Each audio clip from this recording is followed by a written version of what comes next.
శేఖర్ కమల గారి దర్శకత్వంలో వచ్చిన 'హ్యాపీ డేస్' మూవీతో తెలుగు ప్రజలకి పరిచయమైన హీరో నిఖిల్. ఆ మూవీలో రాజేష్‌గా ఎంతోమంది అభిమానాన్ని సంపాదించుకున్నారు నిఖిల్.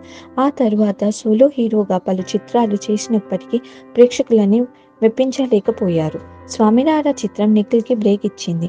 ఇక అప్పటి నుంచి మంచి మంచి సినిమాలతో ప్రేక్షకులని మెప్పిస్తున్నారు.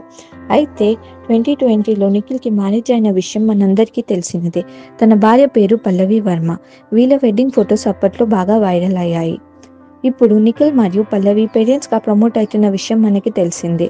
అయితే ఫెబ్ 21న నిఖిల్ తండ్రి అయ్యారు. పల్లవి వర్మ పన్నంటి బాబుకి జన్మ ఇచ్చింది.